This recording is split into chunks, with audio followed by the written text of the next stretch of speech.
우리 영화부 성경학교가 시작되는데요.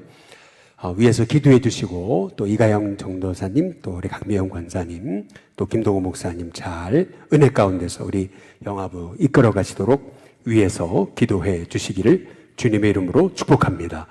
또 애쓰고 수고하시는 교사들을 위해서도 많이 격려해 주시고 또 기도해 주시기를 부탁드리겠습니다. 우리가 새벽 기도하고 있잖아요. 하나님이 우리 일신교회에 분명 좋은 일 허락해 주실 줄로 믿습니다. 정말 생각지 못한 하나님의 구원의 역사, 또 영혼이 세워지고 또 성령의 은혜 가운데 한 사람 한 사람 믿음이 굳세지는 은혜를 허락해 주실 줄로 믿습니다. 기도하는 사람, 믿음의 사람에게 주시는 축복이 있다면 어떤 환경이 세워지기 이전에 하나님은 그의 마음부터 강하게 세우십니다. 환경을 세우시기 이전에 기도하는 사람, 믿음의 사람에게 주시는 축복이 있다면 그거는 그의 마음을 굳게 세우시는 겁니다. 실은 마음이, 믿음이 딱 중심이 잡히기 시작하면은 환경이 세워지는 것은 사실 시간 문제죠.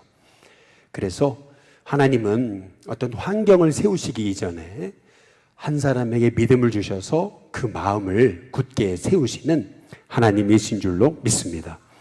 여호수아가 가나안 정복을 이루기 위해서 모세의 바톤을 이어받아 이스라엘 백성 이끌고 가나안으로 이제 정복하러 들어가잖아요.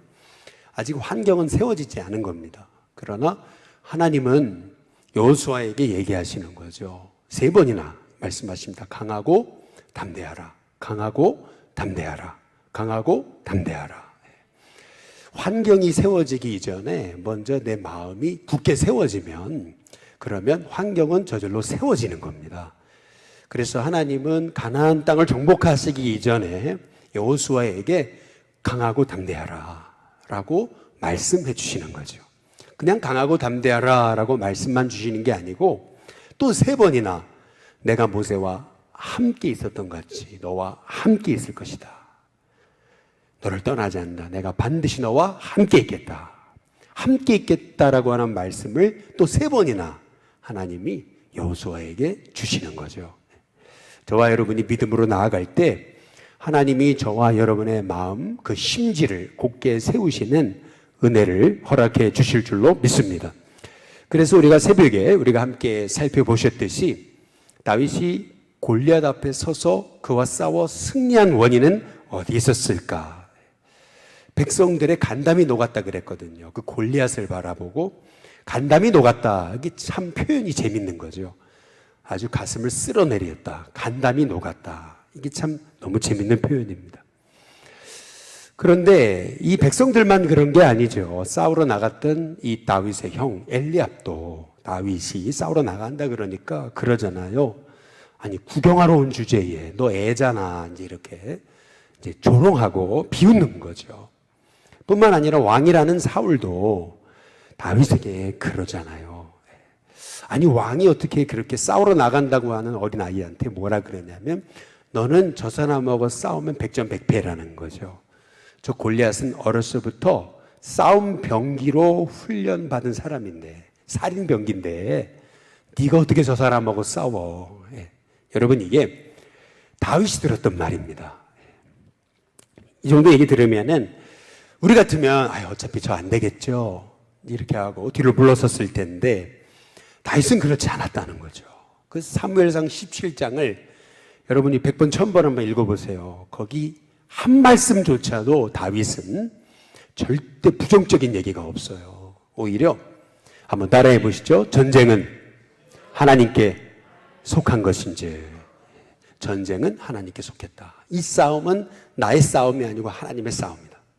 하나님이 이기게 하신다. 여러분 이것이 다윗의 고백이 아니었어요? 무모하다고요? 그렇지 않아요. 다윗의 말에 그 뼈가 있잖아요. 주의 종이 양을 칠 때 이 곰과 사자가 양을 물어가지고 채가는데 내가 따라가가지고 그 곰과 사자를 때려 눕혔다 그러잖아요. 나와 함께 하신 하나님이 저 블레셋 사람과의 싸움에도 함께 하실 거라고 말이죠. 여러분 저와 여러분에게도요 골리앗을 무너뜨리기 이전에 필요한 게 뭐냐면 여러분의 마음이 굳게 세워지는 겁니다. 마음이 굳게 세워지면 환경은 세워지게 되어 있습니다. 이런 믿음의 사람에게 주시는 그 마음을 굳게 세우시는 은혜, 저와 여러분 가운데 있게 되시기를 주님의 이름으로 축복합니다. 이게 오늘 사도 바울이 루스드라에서 죽을 경험을 하고 다시 일어났던 이 바울에게서 볼 수 있는 마음인 거죠. 참 인생이라는 것이 대성공을 겪으면은요, 또 대실패가 있는 것 같아요. 엄청나게 높아졌던 사람이 또 엄청나게 추락하는 것이 그게 인생인 것 같아요. 이스라엘 백성이 여리고를 무너뜨리잖아요. 정말 난공불락의 성이거든요. 그런데 그 여리고를 무너뜨렸던 이스라엘이요, 아이성에서 패배하잖아요. 아주 대성공 후에 대실패를 하는 겁니다. 왜요? 교만해지니까. 왜요? 탐심이 들어가기 시작하니까 이제 그런 거죠. 아이성이라 그래가지고, 여러분, 아이성, 아니 그 작은 아이성, 어떻게 아이성에서 패배해? 그래서 아이성이 도대체 이게 아이가 무슨 아이인가, 이 영어의 아이인가, 이게 뭔가 이렇게 봤더니 진짜 AI더라고요. 아이. 정말 이 작은 폐허가 된 성이라고 하는 뜻이 이제 있는 거죠. 참 인생이라는 게 이제 그런 것 같아요. 대성공을 거두면 또 대실패가 있는 게 또한 인생인 것 같아요. 이 사도 바울도요, 루스드라에서 안진뱅이를 벌떡 일으키는 거거든요. 루스드라 시민들이요, 이 바울을 신으로 추앙을 했습니다. 아마도 우리가 뭐 바나바를 직접 본 적이 없지만 성경을 통해 추측을 해보면은 바나바는 제우스라 그랬어요. 그리고 바울은 헤르메스라고 그랬거든요. 근데 이거를 보고 우리가 추측을 해본다면 뭐냐면은, 제우스는 이 바나바를 제우스라고 한 거는 바나바가 굉장히 풍채가 좋았던 것 같아요. 그래가지고 바나바는 제우스라 그러고, 그리고 이제 바울은 말하고 일하는 자니까 그래서 헤르메스라고 이제 그렇게 이제 사람들이 추앙하고 이 바울과 바나바를 이제 신격화하려고 이제 했던 것을 이제 볼 수가 있는 거죠. 그때의 바울이 그들을 말리잖아요. 이런 어리석은 일 그치고 살아계신 하나님 섬기게 하려고 내가 이렇게 여기 와서 복음 전하는 건데 이 어리석은 일을 그쳐야 된다고 바울이 얘기하면서 했던 말이 그거잖아요. 하나님이 어떤 분이신가? 이 땅에 비를 내리시고 이 땅을 다스리고 통치하시는 하나님이시라고 그렇게 바울이 이제 말하고 있는 것 아니겠어요? 제가 지난 주일 오후에도 우리 청년부 수련회 때도 함께 나누었듯이 BBC에서 얘기하는 바에 따르면 하나님 만드신 이 우리 지구상에, 이 우주상에 행성이라는 게 얼마나 많은가 봤더니 이 땅에, 우리나라 이 지구에 있는 바닷가의 모래 그리고 사막의 모래를 다 합친 거에 곱하기 10배라고 하잖아요. 그 어마어마한 셀 수 없는 그런 행성을 하나님 만드셨는데, 그리고 우리가 정말 눈으로 볼 수 있는 저 태양이라고 하는 하나만 따져봐도 그 크기가 109배, 지구의 109배죠. 그 표면 온도만 섭씨 5,500도잖아요. 그냥 우리가 눈으로 볼 수 있는 태양 하나도 그 정도인데 하나님이요, 온 이 지구상의 바다의 모래 그리고 지구상의 사막의 모래를 다 합한 거에 곱하기 10, 이게 하나님 만드신 이 우주상의 행성들이라고 그러잖아요. 그렇다면 우리 하나님이 얼마나 놀라우신 분이냐는 거예요. 여러분, 저와 여러분이 믿는 하나님은 시시하신 하나님이 아니십니다. 여러분, 저와 여러분이 믿는 하나님은요, 지금도 무에서 유를 창조하시고요, 죽은 자도 살리시고요, 없는 것을 있는 것으로 만드시는 하나님이신 줄로 믿으시기를 주님의 이름으로 축복합니다. 그래서요, 이 어리석은, 감기 하나 이기지 못하는 이 어리석은 인간 바울, 바나바를 신으로 섬기는 이 어리석은 행동, 이것은 하나님이 진노하시는 행동이라고 이 바울과 바나바가 이 루스드라 시민들을 말렸던 거죠. 그런데 이 소문이라는 게 일파만파로 막 퍼지는 거 아니겠어요? 루스드라 사람들이 그 얘기를 듣고 너도 나도 바울이 소개한 하나님이 누구냐, 이제 그러면서 그들이 막 예수님 앞에 돌아오기 시작했지 않겠어요? 루스드라 시가 막 들썩들썩하지 않았겠습니까? 그런데 그 소문이 또 퍼지기 시작해가지고 이 바울이 돌 맞아 죽을 뻔했던 이고니온에 소문이 퍼진 거고요. 또 이고니온에 퍼지다가 나중에는 저 비시디아 안디옥까지 소문이 퍼지기 시작했겠죠. 근데 소문이라는 게 그런 거예요. 그냥 누가 안진뱅이 일으켰다더라, 이게 소문이 아니에요. 소문이라는 거는 뭐 하나 더해지는 거죠. 야, 바울이요, 죽은 자도 살렸대, 이러면서요 말이 이제 커지는 거예요. 야, 바울이 아니 죽은 자뿐만 아니라 아예 죽어가지고 냄새 나가지고 아주 그냥 썩어 문드러지는 사람을 이렇게 살렸대. 뭐 별의별 이제 얘기들이 막 퍼지기 시작했겠죠. 그러니까요, 그게 저 이고니온에, 저 안디옥에 퍼져들기 시작하니까요, 사람들이 이제 소문을 내기를 그러는 거죠. 야, 그 바울을 가만히 내버려 뒀다가는 우리 유대교가 큰 위기에 빠지겠다. 그놈만 죽이면 된다. 이제 그래가지고요, 저 비시디아 안디옥과 이고니온에서요, 그 유대인들이요, 바울을 돌로 치려 했던 사람들이요, 원정 핍박으로 온 거예요. 이 루스드라까지. 원정 핍박으로 와가지고 바울을 딱 죽이려고 이제 달려드는 거죠. 근데 문제가 있는 거예요. 그게 뭐냐면, 여러분, 루스드라라고 하는 곳은 이방 도시입니다. 로마 군인들의 퇴역 장군들이 이렇게 정착해서 모여들고 사는 그런 로마의 군인들의 은퇴자들의 거주지였던 거죠. 다 로마 사람, 이방인들인 겁니다. 그러니까요, 이 유대인들이요, 섣불리 바울을 죽였다가는 이게 로마법에 걸려들 것 같고, 섣불리 그랬다가는 오히려 유대교가 로마인들한테 오히려 후폭풍을 당할 수도 있는 그러한 상황을 보게 된 거죠. 사람들이 저렇게 바울에게 열광하는데 괜히 바울 하나 죽였다가 괜히 후폭풍이 올 수도 있는 거니까. 그래서요, 유대인들이 했던 전략이 뭐냐면요, 이 바울을 죽이라고 루스드라 사람을 부추긴 겁니다. 선동질을 하게 된 거죠. 어떻게 했을까? 여러분 생각해보면 단순합니다. 성경에 나와 있지 않지만은 그게 사도행전 16장에 나와 있어요. 16장에 보면은 바울이 빌립보에 가거든요. 거기서 귀신 들린 여종을 쫓아내줘요. 그러면은, 야, 어떤 여자아이가 어렸을 때부터 귀신 들려가지고 그렇게 고통당했는데 그거를 귀신 쫓아내주면은 동네 사람 잘했다고 박수 쳐줘야 되는 거 아니에요. 야, 당신이 와서 어린 이 불쌍한 영혼 하나 살렸다고 막 축하해줘야 되는 거 아니에요. 그런데 오히려 그것 때문에 바울이, 신라가 감옥에 붙잡혀 들어가거든요.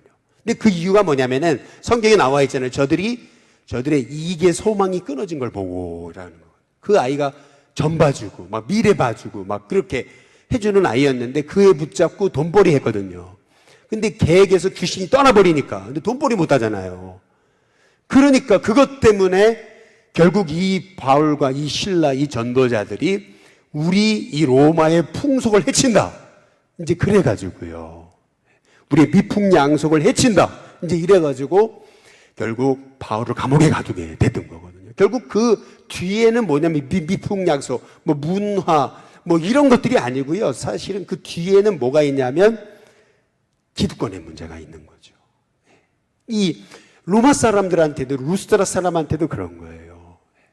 지금 이 사람들이 이 제우스와 헤르메스를 섬기던 사람들인데, 이게 바울이 활개치기 시작하면 니들 밥벌이 못해. 이제 이 신전도 다 없어질 거야. 그러면 좋겠니? 이렇게 뒤에서 부추기 시작하니까, 그렇네? 야, 저러다가 다 예수 믿으면은 우리 신전이 문을 닫겠네? 야, 우리 쪽박 차겠네? 이러니까 이제부터 저건 다 미풍양속의 문제고 우리 전통을 해치는 일이고 막 이렇게 돼버리기 시작하니까 사람들이 선동질을 당해요. 그래가지고, 아니, 바울에게 은혜 받고 바울에게 도전 받고 바울을 통해 구원받은 사람이요, 돌변을 해가지고 그들이 돌을 들어서 바울을 돌로 쳐 죽여버린 거죠. 우리 사도행전 14장 한번 19절을 한번 보겠습니다. 한번 같이 읽어보시겠습니다. 함께 있습니다. 시작. 유대인들이 안디옥과 이고니온에서 와서 무리를 어떻게 해요? 충동하죠. 그들이 그랬어요. 그들이 누구냐면 바로 루스드라 사람들입니다. 루스드라 사람들이 돌로 쳐서, 바울을 쳐서 어떻게 됐다 그랬어요? 죽은 줄 알고, 거의 죽었던 거예요. 사실은 거의 죽은 줄 알고 시외로 끌어내쳤다. 이렇게 말합니다. 다시 그들이부터 한번 읽어볼까요? 같이 읽습니다. 시작. 그들이 돌로 바울을 쳐서 죽은 줄 알고 시외로 끌어내치니라. 저는 이걸 여러 번 읽어봤어요. 이 구절을 여러 번 읽어봤는데, 야, 참 이게 세상이구나. 정말 매정하구나. 그렇게 병 고쳐줄 때는 좋다고 박수 쳐주다가 열광하다가 딱 자기 문제가 걸려버리니까 그냥 매정해져가지고 돌로 쳐 죽여버리고 그냥 장례도 안 치러주고 성 밖에 질질 끌고서 밖에 내버려버리잖아요. 내친이라. 그렇지 않아요? 달면 삼키고 쓰면 뱉는 그러한 그 세상의 모습이 여기 다 드러나고 있는 거죠. 그래서 우리는요, 여기서 이 바울의 이 모습, 이 바울의 환난, 고난을 통해, 루스드라에서 당한 일을 통해서 우리가 깨달아야 되는 것은 뭐냐면은, 여러분 너무 사람의 이목에 너무 이렇게 연연하지 마시기를 주님의 이름으로 축복합니다. 누가 막 칭찬할 때 진짜 자기가 대단한 줄 알고 착각하지 마시기를 주님의 이름으로 축복합니다. 막 사람들의 칭찬, 이목, 막 사람들의 인기, 여러분 거기 너무 연연하지 마세요. 늘 겸손하게 주님 바라보고요, 주님 기뻐하시는 일을 하면 하나님이 저와 여러분의 인생을 반드시 도우시는 분이 바로 우리 하나님이신 줄로 믿습니다. 정말 주님 기뻐하시는 일을 하면요, 누가 안 알아줘도요, 결국 하나님이 알아주시는 날이 있는 거예요. 누가 안 알아줘도 돼요. 안 알아준다고 너무 여러분 낙심하고 실망하지 마세요. 정말 주님 보고 가는 거예요. 아니, 그렇게 복음 들어서 병 고쳐주고 복음 전해준 사람을요, 돌 들어서 쳐 죽여서 내치는 사람들이 그게 우리입니다. 그렇기 때문에 너무 누가 저렇게 잘해줬는데 누가 저렇게 참 배신 때리고, 여러분 그럴 필요 없어요. 사람 보지 마시고 주님 보는 우리 성도님들 되시길 주님의 이름으로 축복합니다. 아니, 어떻게 이런 일이, 아니 바울이 죽은 줄 어떻게 알고 거기다 내칠 수 있는가? 이런 일이 어떻게 일어나지? 여러분 우리 교회 조찬학 권사님 맨날 하셨던 말씀이 있어요. 이게 뭐냐면, 옛날에 가스 먹으셔가지고 그래가지고요, 죽은 줄 알고 그냥 길거리에 이렇게 거적대기에 이렇게 해놓았다고. 거적대기에 이렇게 해놓은 걸 말이에요. 그리고 나중에 살아났다 그러셨잖아요. 이게 옛날 그랬거든요. 바울도 죽은 줄 알았어요. 그래가지고요, 뭐 거적대기가 어디 있어요? 그냥 성 밖으로 끌어내가지고 내쳐버린 거죠. 그냥 버려버린 거죠. 근데 참 놀랍죠? 우리 사도행전 14장 한번 20절에서 21절에 보시면은 제자들이 뭐예요? 다 둘러섰어요. 야, 바울이 만신창이가 되고 막 얼굴이 막 멍이 들고 피투성이가 되고 온몸이 만신창이가 된 바울 곁에 둘러섰는데, 제자들이 둘러섰을 때 바울이 어떻게 했어요? 일어났다 그랬어요. 저와 여러분에게도 정말 불가능할 것 같은 일들이 회복돼서 영원히 일어나는 축복을 경험하는 저와 여러분이 될 수 있기를 주님의 이름으로 축복합니다. 제자들이 바울 죽은 줄 알고 얼마나 그걸 바라보고 울었을까요? 근데 바울이 일어났어요. 그 다음에 어떻게 했습니까? 사도행전 14장 20절, 21절 다시 보시면 그 성에 그 다음 어떻게 했어요? 또 들어갔어요. 저는 못 들어갔을 것 같아요. 아니, 방금 전까지 자기를 돌 던져 죽인 사람들이 우글우글한데 거기를 어떻게 다시 들어가요? 근데 들어갔어요. 어느 날까지요? 이튿날까지. 근데 상황이 여의치 않았던 것 같아요. 또 돌에 맞아 죽을 것 같은 상황이 된 거죠. 그래서 바나바와 함께 급하게 더베로 갑니다. 그래서 21절, 그 더베에서 복음을 전해요. 근데 신기하죠. 여러분, 이게 복음이라는 것 같아요. 그렇게 자기를 괴롭힌, 그렇게 자기를 죽이려고 돌 던진 사람, 그렇게 은혜를 망각하고 자기를 죽이겠다 달려들었던 사람이 울글거리는 그런 곳에요, 바울이 어떻게 해요? 복음을 그 성에서 전하고 많은 사람을 제자로 삼아요. 그런데요, 바울이 어떻게 합니까? 다시 어디로 가요? 루스드라로 다시 가요. 그게 참 놀랍죠. 루스드라로만 가요? 아니죠. 온정 핍박을 왔던 사람들이 가득한 이고니온, 뿐만 아니라 안디옥까지 돌아갑니다. 저는 이 광경을 보면서 바울이 강심장이었구나. 여러분도 강심장이 되시길 주님의 이름으로 축복합니다.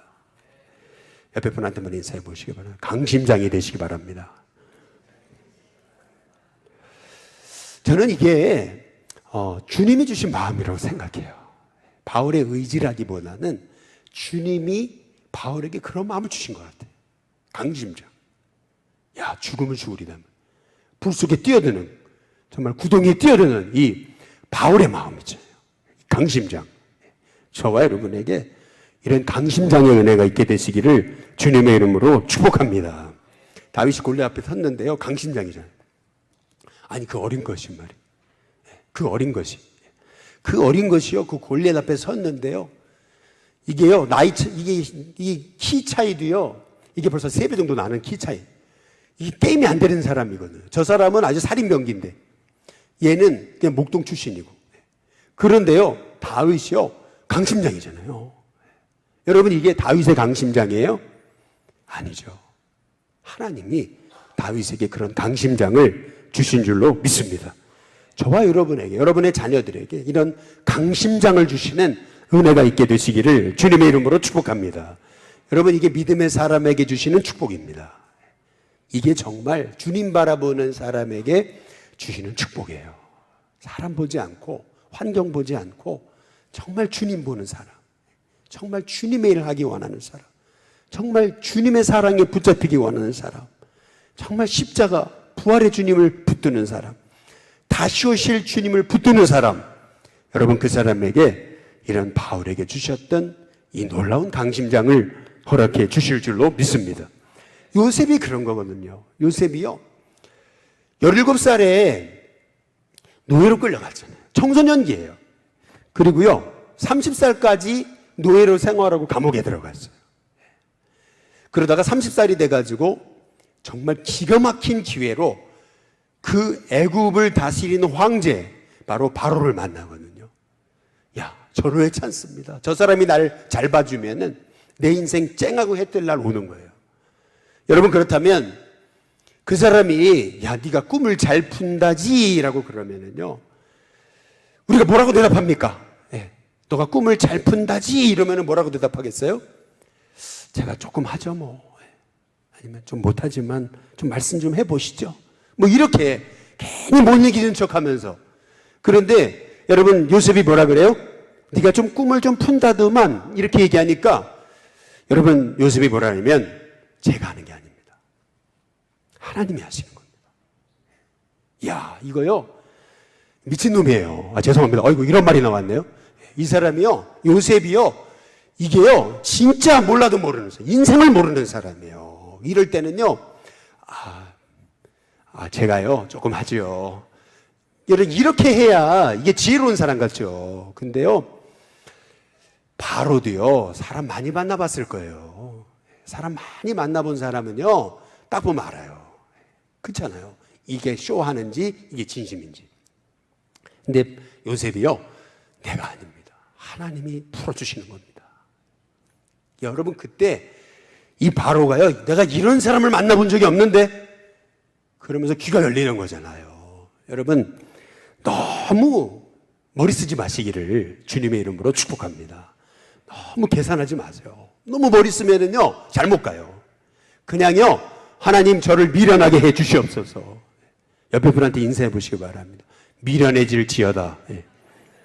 여러분, 어쩔 때는요, 좀 미련해져야 돼요. 조금요, 미련해질 필요가 있어요. 너무 똑똑해요. 너무 계산해요. 너무 이해가 빨라요. 여러분, 그래서는요, 하나님이 일하시려고 딱 멈춰버려. 다 계산해버렸네? 내가 할 게 없네? 여러분, 그거요, 더 미련한 거예요.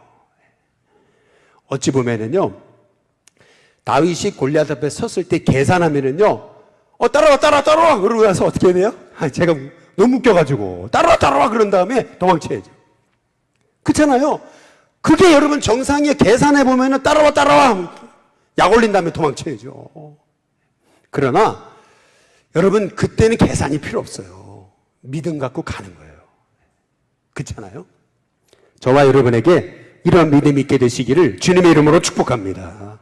그래서요, 사도행전 14장 22절에 보시면은 바울이 그러잖아요. 그 루스드라에 다시 돌아가가지고 어떻게 하냐면요, 제자들의 마음을 어떻게 해요? 굳게 합니다.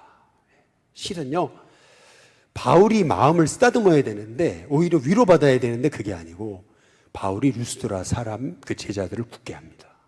믿음에 굳게 서야 된다. 여러분, 저와 여러분에게 이렇게 마음을 강하게 하시는 은혜가 있게 되시기를 주님의 이름으로 축복합니다. 그래서 믿음의 축복은 뭐냐 하면은 심지가 견고해지는 겁니다. 저와 여러분에게 심지가 견고해지는 은혜가 있게 되시기를 주님의 이름으로 축복합니다. 그래서 이사야서 26장 3절에서 4절 보시면은요, 하나님을 신뢰하는 사람에게 주시는 복은 뭐냐면, 주께서 그 하나님을 신뢰하는 자에게 심지가 견고하게 하십니다. 그래서 평강하고 평강하도록 지키시는 거죠.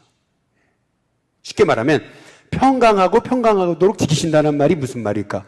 생각을 해보니까 여러분, 그게 태풍의 눈과 같은 은혜를 주시는 거예요. 주변은 막 난리인데 막 허리케인이 몰려오고 막 그러는데요, 딱 태풍의 눈은 종이 하나 흔들리지 않잖아요. 저와 여러분에게 그런 은혜가 있게 되시기를 주님의 이름으로 축복합니다. 그래서 우리가 해야 될 일은 4절 같이 한번 읽어보겠습니다. 함께 있습니다. 시작. 너희는 여호와를 영원히 뭐라고요? 신뢰하라. 주 여호와는 영원한 뭐라고요? 반석이심이로다. 하나님이 영원한 반석이시라는 얘기는 뭐냐면요, 과거에도 역사하셨던 하나님이 오늘도 역사하신다는 거죠. 오늘도 역사하신 하나님이 내일도 역사하실 거예요. 여러분, 과거에 여러분 힘들고 어려울 때 하나님 역사하셨잖아요. 기도 응답하셨잖아요. 그러면 오늘도 그 기도에 응답하십니다. 그리고 앞으로도 응답하실 겁니다. 그게 영원한 반석이죠. 과거에만 반석이 아니에요. 오늘도 반석이시고 내일도 반석이세요.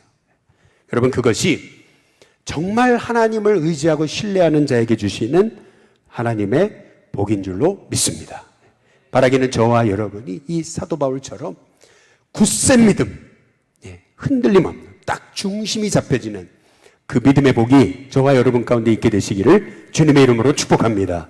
우리 시간 우리 같이 찬양 부르시기 원하는데요, 우리 오직 믿음으로 세상 흔들리고 함께 찬양 부르겠습니다.